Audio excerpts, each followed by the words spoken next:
춘생추살 8. 지상선경의 새 시대가 열린다. 동양은 양으로서 무형문화요, 서양은 음으로서 유형문화다. 사람은 만물의 영장으로서 천지의 상징적인 존재이다.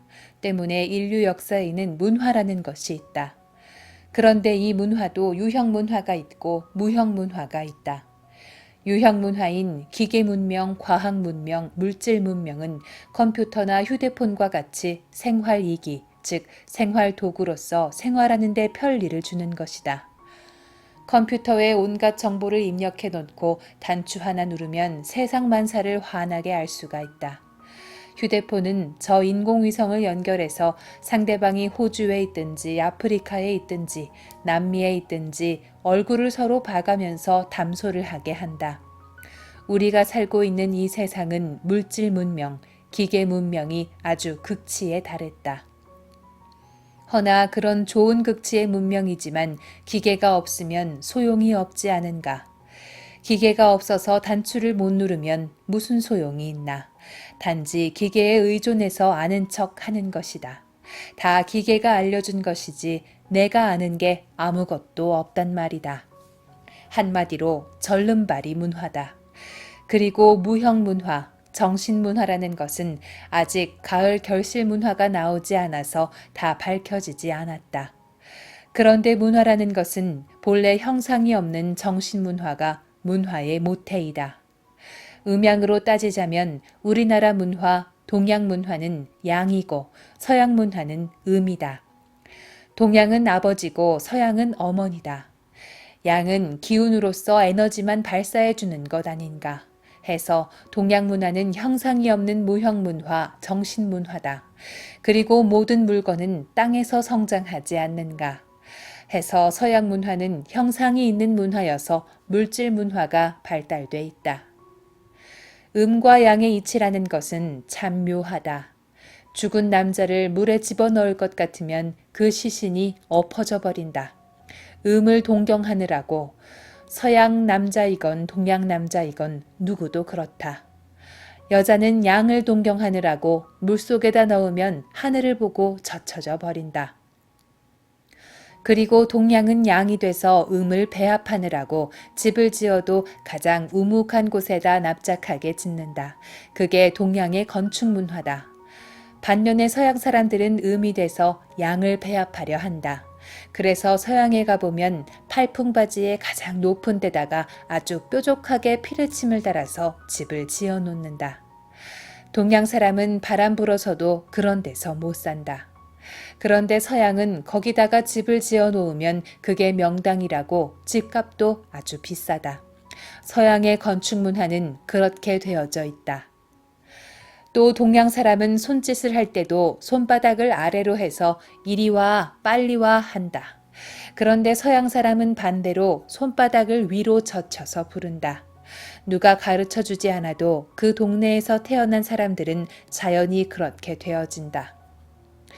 요컨대 물질 문화, 기계 문명은 서양에서 나왔고 인류 문화의 모태이자 뿌리인 정신 문화는 동양에서 처음 시작이 됐다. 어째서 인류의 문화가 동양에서부터 처음 시작이 되었느냐? 우리나라 조상 태호 복희 씨가 그린 주역 8괴가 인류 문화의 뿌리이기 때문이다. 음양오행 속에 세상 이치가 다 들어있다.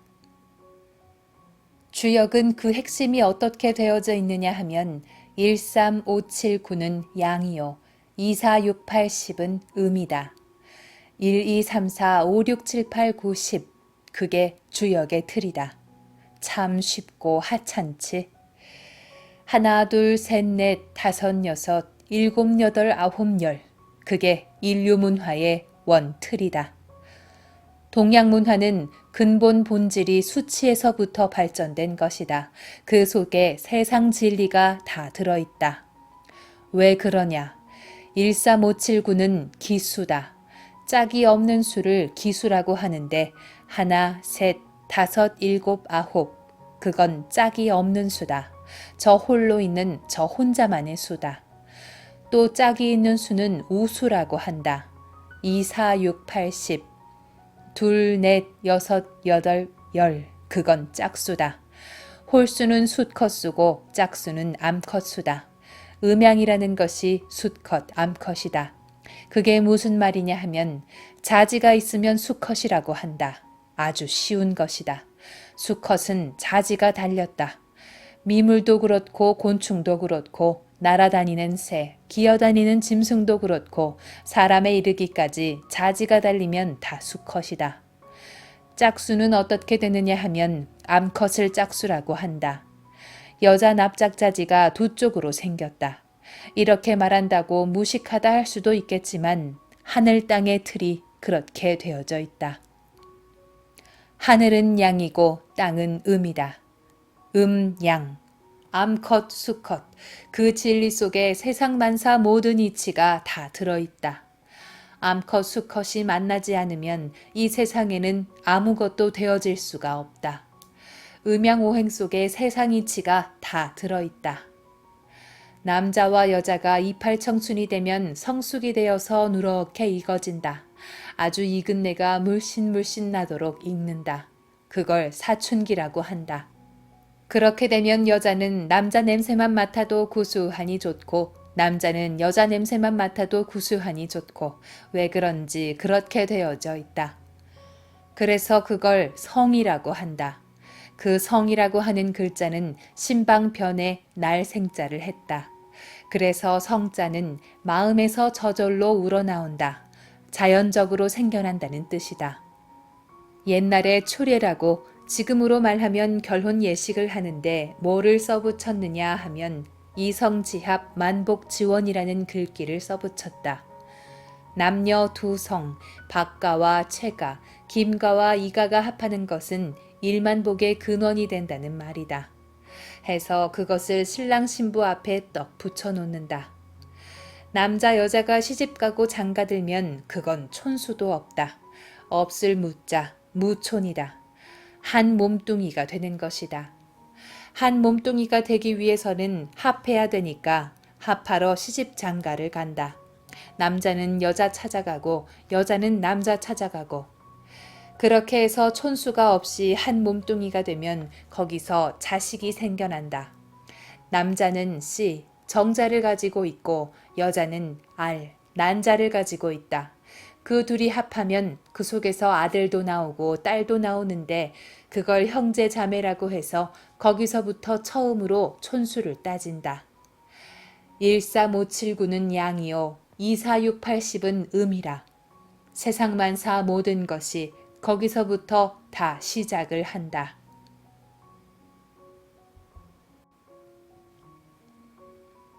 물질 문화와 정신 문화가 합일된 결실 문화가 열린다. 이 우주라 하는 것은 사람 농사를 지어 가을철이 되면 인간 결실, 인간 씨종자를 추린다. 그런데 비단 인간만이 아니라 인류 문화도 가을철이 되면 결실 문화, 알갱이 문화로 귀결되어 매듭이 지어진다. 그 결실 문화 하나만 남겨놓고서 나머지는 다 없어져 버린다. 초목을 봐도 가을이 되면 열매만 남기고서 줄거리, 이파리 등 다른 모든 것은 소멸되지 않는가. 지금까지 발전한 기존 문화는 1년 초목 농사 짓는 것으로 보면 꽃 피고 성장하는 과정이었다. 그러므로 성자들도 미완성된 성자들이 나와서 미완성된 진리를 내놓았을 것이 아닌가. 봄, 여름 세상은 생장을 하는 과도기적 과정이 돼서 그런 성자가 오는 것이 우주변화 법칙상 필연적인 귀결인 것이다. 그렇지만 가을의 문화는 결실 문화로서 성숙된 문화다. 봄, 여름에 분열 발달해온 각색 문화의 진액을 전부 쏙 뽑아 모은 새로운 문화가 나와서 우주의 겨울이 올 때까지 5만 년 동안 전 인류가 그 문화권 속에서 생활을 하게 된다. 남자와 여자가 합해져서 거기서 비로소 통일된 사람 씨종자가 생기는 것처럼 문화도 유형 문화인 물질 문화와 무형 문화인 정신 문화가 합해져야 비로소 완성된 문화가 나오는 것이다. 따라서 후천이 되어 세상이 극치의 발전을 할 것 같으면 동서양이 합해져서 유형문화와 무형문화가 하나의 문화권으로 합일돼서 통일된 문화가 이루어지는 것이다. 이렇게 통일문화, 결실문화를 들고 나오는 분, 그분이 바로 인간으로 오신 주제자 하나님, 증산상제님이시다. 천지라 하는 것이 하나로 되어져 있기 때문에 천지 가운데의 참 하나님은 오직 한 분이고 그 참 하나님의 문화권 역시 하나밖에 없다. 배우지 않고도 만사를 안다. 봄, 여름 세상이라 하는 것은 유형 세상이고 가을, 겨울이라는 것은 시호, 시호 귀신 세계여 때여, 때여 신명 세계여 무형과 유형이 합한 세상이다. 하루로 말하면 낮에는 사람이 활동을 하고 밤에는 신명이 주체가 돼서 활동을 하고 대신 사람은 휴식하고 잠을 자지 않는가. 그것과 같이 우주년으로 해서 봄, 여름 세상엔 사람이 주체가 되어 활동하고 가을, 겨울에는 신명이 주체가 되어 활동을 한다. 그렇다고 사람이 신명의 종속이 될 수는 없고 신명과 더불어 병행을 한다. 이때는 신명도 사람을 만나야 신명 노릇을 하고 사람도 신명을 만나야 사람 노릇을 한다. 그래서 앞으로 신인이 합일해서 즉 신명정부의 조직체와 상제님 진리권의 조직체가 하나가 돼서 만사지 문화를 열어나간다. 신인 합일이라 하는 것은 쉽게 말해서 인사조직체에 A번이라 하면 신명정부에도 A번이 있는데 그렇게 각자 위치에 따라 신명과 인간이 하나가 되는 것이다. 그래서 이번에는 신명은 사람을 만나야 성공을 하고 사람은 신명을 만나야 성공한다. 인류 문명이 지금 나노급 문화로까지 발전이 됐다. 나노라는 건 단위가 먼지보다도 미세해서 눈에 보이지도 않는다. 그 미세한 입자 속에 서적으로 말하면 한 10,000권 분량을 입력시킬 수 있다고 한다. 그 나노 기술을 이용해서 병도 치료하고 별의별 것을 다 한다. 그런데 앞으로 다가오는 만사지 문화는 그렇게 타에 의존하지 않고 신명과 내 자신이 합일되어 내 스스로가 그냥 아는 것이다. 상제님 주문에도 시천주 조화정 영세불망 만사지 하나님을 모시고 조화를 정하니 만사를 아는 은혜를 영세 만년토록 잊지 못한다 라고 되어 있다. 가을 세상에는 컴퓨터고 무엇이고 그런 것을 빌리기 이전에 가만히 앉아서 과거, 현재, 미래의 세상 만사를 환하게 다 알아버린다.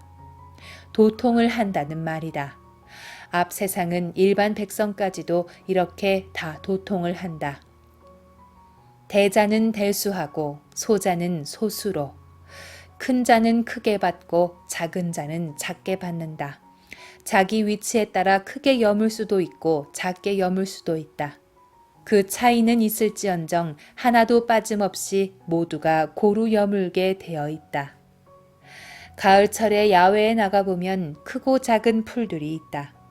풀 많은 데 가서 쪼그리고 앉아 관찰을 해봐라. 바늘보다 더 작은 풀도 있다. 그런데 그것도 씨를 맺는다. 그것처럼 가을 세상에는 천지이법에 의해 백성들도 각자 그 위치에 따라서 백성 노릇을 할 만큼 도통을 하는 것이다. 앞 세상으로 넘어가면 도통을 받기 싫어도 받게 된다. 가을이 되면 자기가 여물고 싶지 않아도 천지가 그냥 여물어주는 것이다. 그게 바로 대자연섭니다. 대자연의 이법은 꼭 그렇게 결실이 되도록 하나도 빠짐없이 만유에게 균등한 기회를 준다. 그렇게 해서 앞 세상엔 불학이능문장하고 배우지 않고도 능히 문장이 되고 불점이지 길흉하는 점을 치지 않고도 좋고 그른 것을 아는 그런 만사지 문화가 열린다. 그때는 마음으로 아는 세상, 지심 세계가 열린다. 그래서 누가 나쁜 생각을 하면 세상 사람 전부가 다 알아버린다. 예를 들어 어떤 사나이가 친구 마누라가 아주 예쁘게 생겨서 참 저 친구 마누라하고 키스라도 한번 해봤으면 좋겠다. 참 이쁘다. 하고 생각을 한다면 그 순간에 그 친구도 알고 그 마누라도 알고 세상 사람이 다 똑같이 알아버린다. 해서 한 번은 용서해 줄지 모르지만 거듭 그런 생각을 하면 징벌을 당하게 된다. 지나간 역사 과정에서 수많은 사람들이 한평생 나무아미타불을 찾고 산간에서 수도 생활을 했지만 귀신 코빼기 하나 본 사람이 별로 없다. 아니 그렇게 어렵게 공부해서 도통을 하겠는가. 또 도통을 한다손 치더라도 그러다가 다 늙어버렸는데 도통은 해서 무엇에 쓰겠는가. 그리고 또 국가와 민족, 국리민복을 위해서 어떤 성과를 올리기 위해 도통도 필요한 것이지 나 혼자만 도통하는 게 무슨 소용이 있는가 말이다.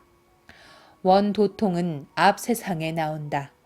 이번에 하나인 문화, 통일 문화인 상제님의 만사지 문화가 나오면서 인류 역사의 미완성 문화가 다 없어져 버린다.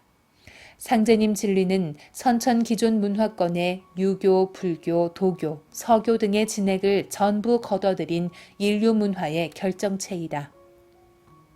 상제님 진리는 문화의 극치를 세우는 하나로 뭉쳐지는 진리로서 문화의 열매이다. 앞으로는 그런 통일 문화 하나만을 남겨놓고 나머지는 다 자연적으로 도태가 되어 버린다. 억압도 부패도 없는 군사부 일체의 세상. 봄, 여름철이라 하는 것은 분열 생장하는 때가 돼서 가지에서 가지를 치고 또 거기서 새 가지를 치고 그렇게 사방으로 자꾸 분열만 한다. 뿌리에서 가지를 뻗어 천지만엽, 1000개의 가지 10,000개의 이파리로 자꾸 분열의 분열을 거듭하는 것이다. 그렇게 분열한 것을 가을철에는 전부 하나로 뭉쳐서 하나의 알갱이 열매를 맺지 않는가. 지금까지 발전한 우리 인류 문화라 하는 것은 정치, 종교, 경제, 사회 모든 각색 부문이 과도기적 미완성된 문화였다. 그러나 가을이 되면 물질 문화와 정신 문화가 합일된 총체적인 통일 문화가 형성되어 모든 것이 상제님의 하나인 진리권에서 매듭지어진다. 그 하나의 문화가 바로 군사부 문화다. 상제님 세상 5만 년 둥글어가는 그 세상의 틀이 바로 군사부다.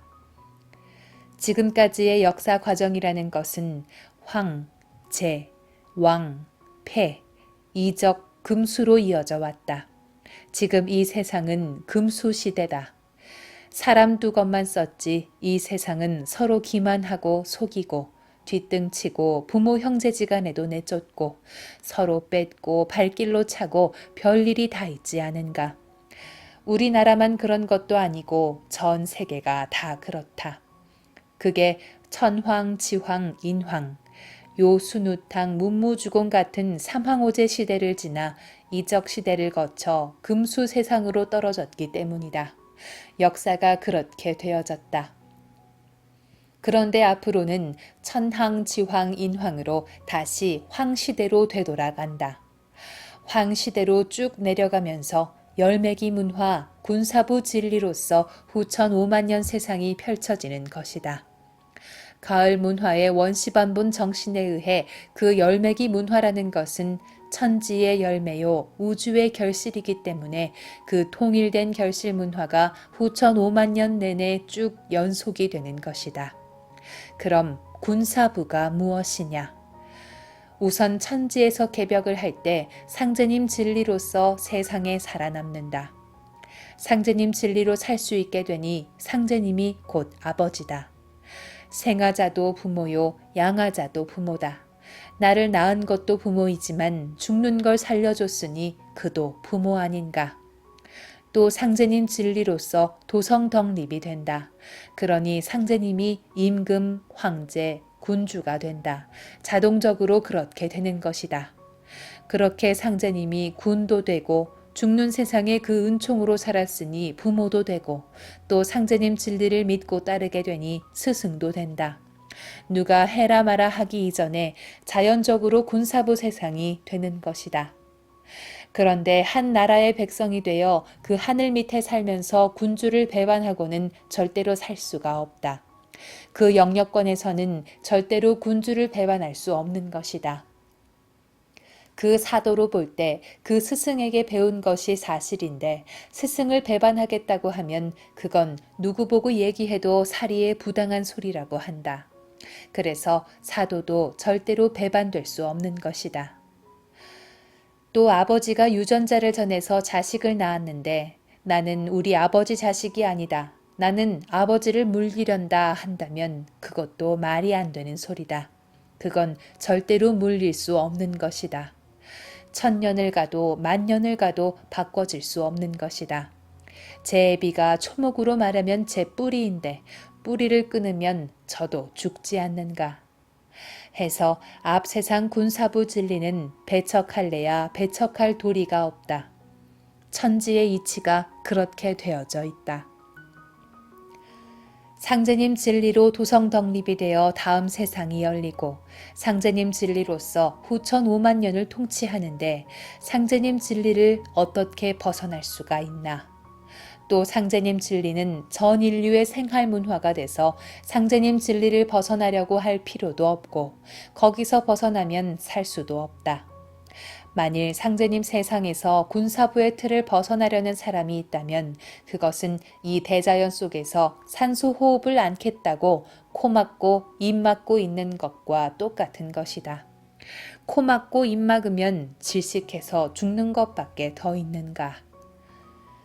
잘못된 것도 없고 자기에게 부족한 것도 없고 자기에게 부당한 것도 없기 때문에 수많은 사람들이 누구도 후천 5만 년 동안 흠흠하게 살아간다. 그 세상은 통치자가 있으면서도 통치자가 없는 것하고 별 다를 게 없다. 옛날 편안한 세상에 이런 말이 있었다. 경전이식하고 밭을 갈아서 먹고 착정이음하니 우물을 파서 물을 마시는데 재력이 하유어 아재야. 임금이 힘이 나에게 무슨 상관이 있느냐 하는 소리다. 이 자유세계에서 내가 밭 갈아서 농사지어 밥 먹고 우물 파서 물 마시는데 임금이 우리에게 무슨 필요가 있느냐는 말이다. 너무 편하니까 국가와 임금의 혜택을 망각한 그런 타령을 하는 것이다. 그것과 같이 앞 세상도 그저 안락을 구가하고 자유를 향유하는 그런 좋은 세상이다. 그런데 지금 세상은 정치체제로 말하면 민주주의 세상이다. 여태 발전을 거듭해서 나온 체제가 민주주의다. 민주주의 사상은 2500여 년 전부터 등장된 것이다. 천하는 천하지 천하요. 비일인지 천하라.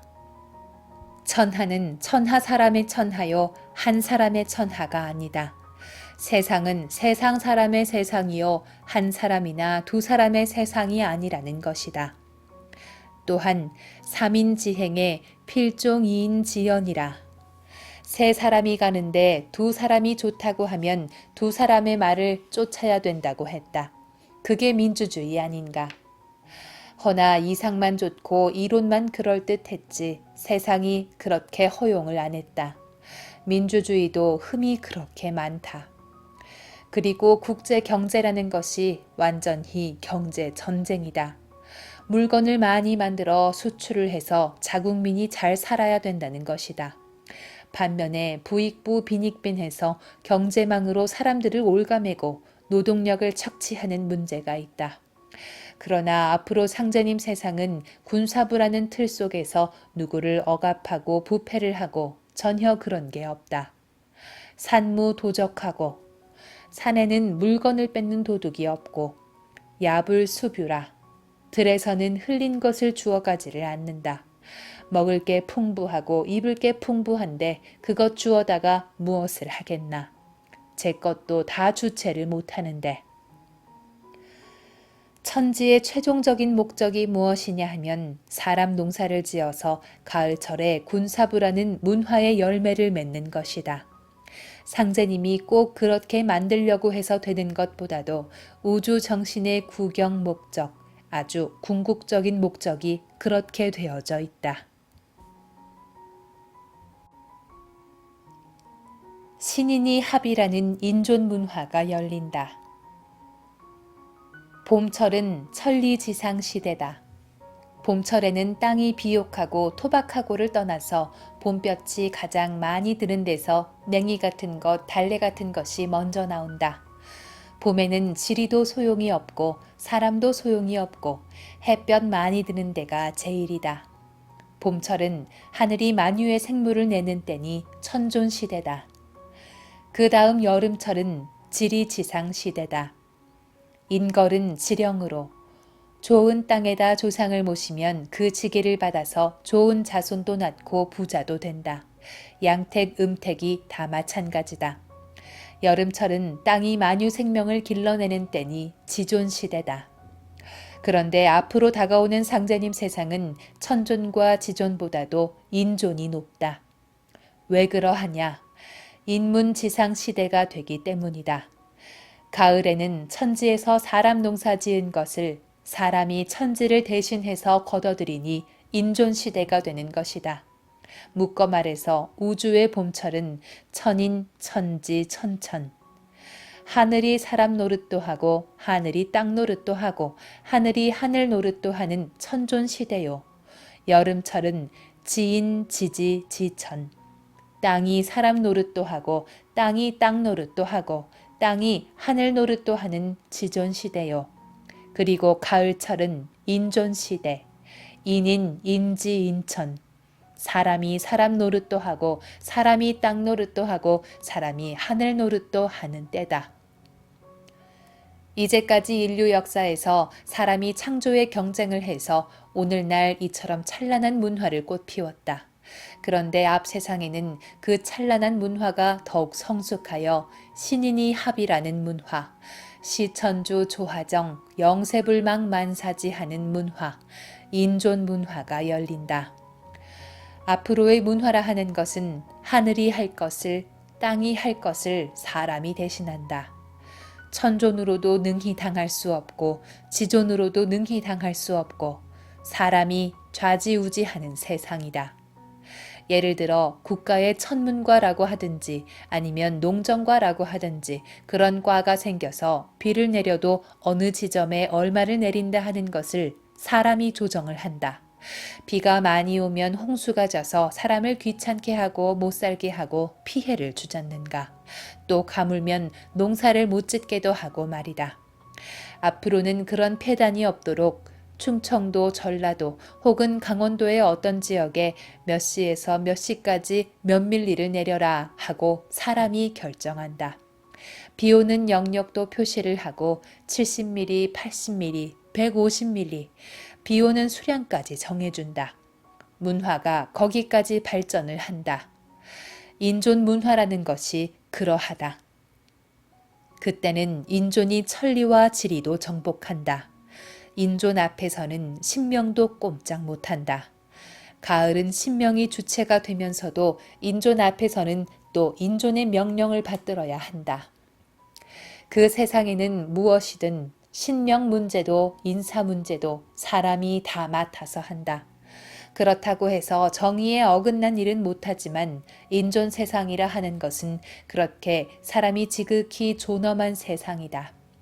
인존 시대에는 원칙과 사리에 조금이라도 어긋날 것 같으면 어느 신명도 어느 인간도 인간 세상에 참여할 수가 없다. 도태돼 버린다. 누가 도태를 시키는 게 아니고 자연 도태가 돼버린다.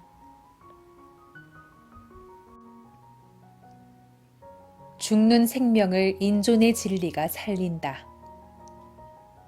공자가 인의 예지신을 바탕으로 하여 윤리와 도덕으로 대동세계를 만들기 위해서 철환천하를 하였다.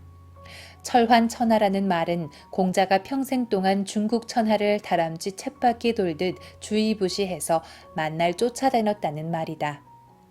그 당시는 판이 좁은 세상이니 그때 천하라면 중국 테두리를 말한다.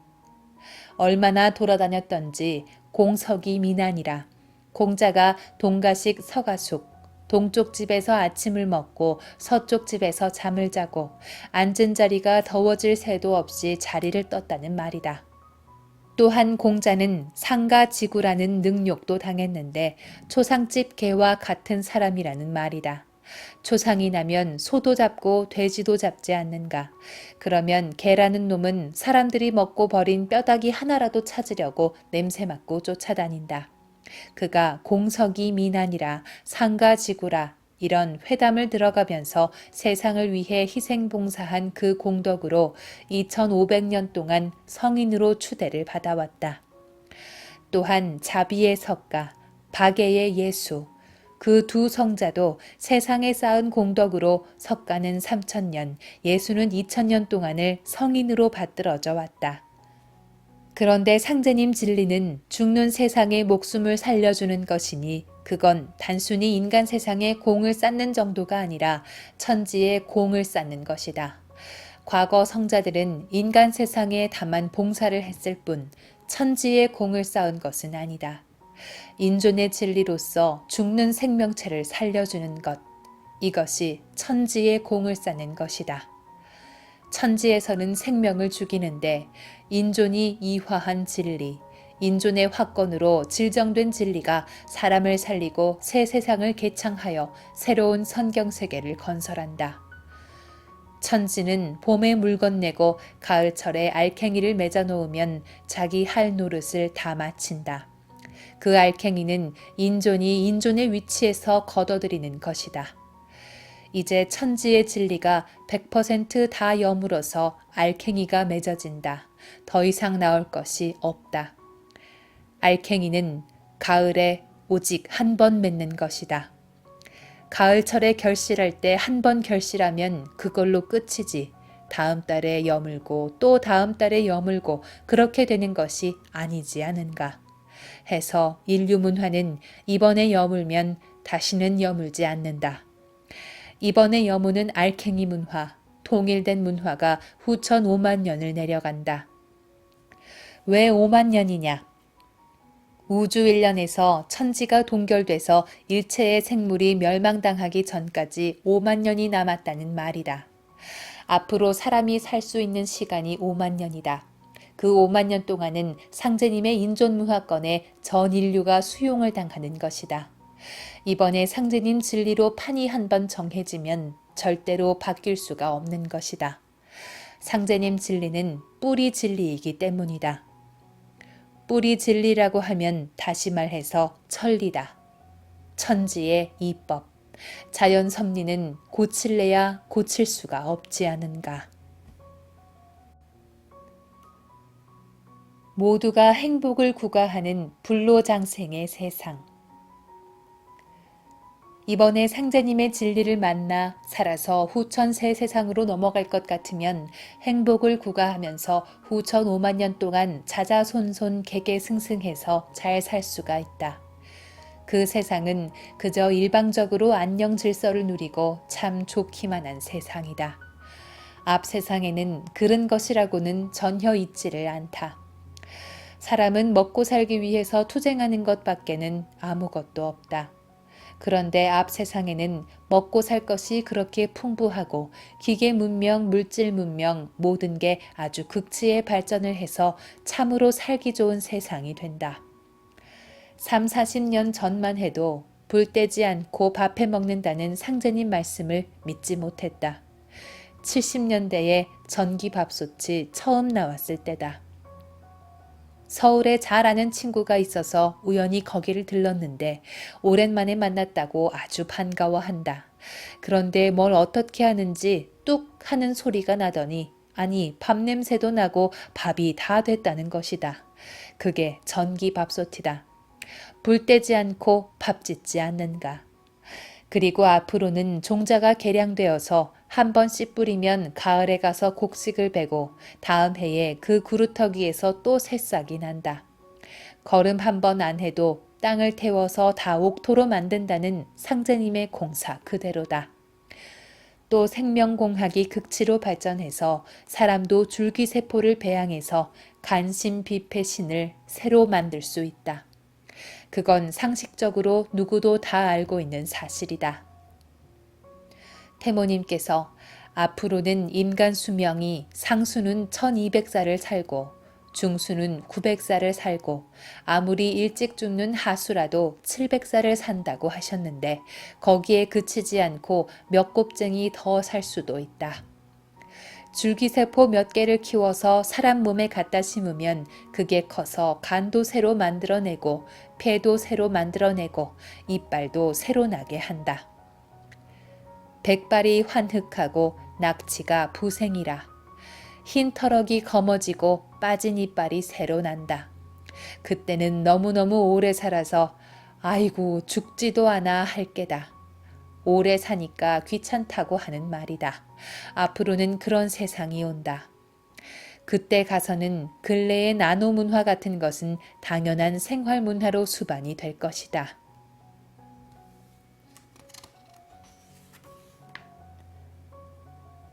지상선경, 현실선경, 조화선경이 열린다. 다음 세상은 어떠한 세상이 펼쳐지느냐 할 것 같으면 알건 모르건 현실적으로 지상선경이 펼쳐진다. 무엇이든 생각해서 마음 먹는 대로 안 되는 것이 없고 그 이상 더 요구할 수 없는 그런 좋은 세상이 이 지구상에 펼쳐진다. 그것을 지상선경이라고 한다. 땅 위의 선경이라는 말이다. 또한 현실 선경이다. 무슨 꿈속의 선경이 아니고 우리가 생존하는 현실적으로 느끼면서 사는 현실 선경이다. 또 사람들이 도통을 했기 때문에 조화 선경이라고도 한다. 조화 선경이라면 사람이 호풍 환우, 바람도 부르고 비도 부르고 축전 축지, 하늘도 쭈그리고 땅도 쭈그리고 한 발짝에 10리를 축지할 수도 있고 50리를 축지할 수도 있다. 상제님 진리권으로 열리는 후천 5만 년 세상은 말로써 다 형용할 수 없는 그런 좋은 세상이다. 150% 좋기만 한 세상. 앞 세상은 거짓말같이 그렇게 좋은 세상이다. 내가 언젠가 마산 양덕도장을 갔다가 그 대기실에 들어가 보니 일실건곤을 평환하건 하리라 하는 글이 붙여져 있었다. 그 글은 바로 이 증산도 태상종도사가 읊은 것으로 천지인 3계의 총체적인 결실 문화를 담은 식구이다. 일실건곤을 평환하건 하리라. 세계 일가를 화기가 애애한 낙원으로 만들 것이라는 말이다. 그것이 바로 조화선경, 지상선경, 현실선경을 의미한다. 이번에 상제님 진리로서 기존 상극의 문화를 해원 상생으로 매듭 지으면 문명개화 삼천국이요 도술운통 구만리가 된다. 세상에서 알건 모르건 간에 대우주 천체권은 구만리 장천이다. 긴 장자, 하늘 천자를 붙여서 그렇게 말하는 것이다. 상제님의 만사지 문화가 구만리 장천에 운통하게 되고 문명은 삼천나라에 열려 꽃피게 된다. 10여 년 전 한 일간지 기사에서 전 세계 씨족이 약 2,400개라고 했다. 씨족이 그렇게 많다. 한 130여 개 족속이 합해져서 러시아가 됐고 한족을 비롯해서 한 50여 족속이 합해져서 중국이 됐다. 하지만 상제님 세상이 되면 그렇게 억압을 당하며 살아온 모든 족속들이 주권을 회복해서 각기 제 나라를 세우게 된다. 하나 예를 들면 러시아의 체첸 문제를 잘들 알 것이다. 그 사람들 수를 보면 200만 밖에 되지 않는다. 그런데 100년 이상을 러시아에게서 독립하기 위해 싸워 내려온다. 최후의 한 사람이 남을 때까지 독립투쟁을 하겠다는 것이다. 그런 족속이 이 지구상에 숱하게 많다. 그래서 상제님이 문명은 개화 삼천국이라 문명이 각 족속에 따라 삼천나라로 열려 화하게 된다고 하셨다. 앞 세상에는 상제님의 문화로 모든 족속이 행복을 만끽하고 자유를 향유하면서 5만 년 세상을 생활하게 된다.